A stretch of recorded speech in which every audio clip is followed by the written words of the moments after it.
Madrid জুড়ে খোলা বাসের ছাদে ট্রফি নিয়ে উল্লাস স্পেন ফুটবল দলের। এক যুগ পরে ইউরো চ্যাম্পিয়ন হওয়ায় দলের সাথে আনন্দে মাতেন হাজারো সমর্থক। রাস্তার দুই ধারে খেলোয়াড়দের হাত নেড়ে অভিনন্দন জানাতে জড়ো হন নানা বয়সের মানুষ।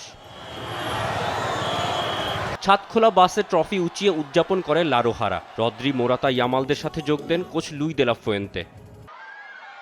দেশে ফিরে ট্রফি নিয়ে শুরুতে প্রধানমন্ত্রী পেদ্রো সানচেজের সাথে দেখা করতে যান খেলোয়াড়রা। মনক্লোয়া প্যালেসে দলের সবাইকে অভিনন্দন জানান প্রধানমন্ত্রী।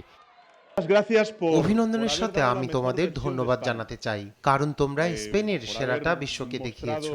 দলের সবাই চেষ্টা, পরিশ্রম ও দারুণ মনোবল প্রদর্শন করেছে। স্ট্র্যাটেজি ও প্রস্তুতির পাশাপাশি সুন্দর ফুটবল উপহার দেওয়ার জন্য কোচকেও অভিনন্দন।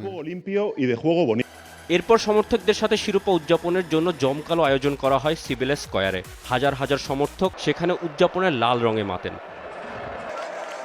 মোহাম্মদ তৌসিফুল হাসান, স্পোর্টস ডেস্ক, দেশ টিভি।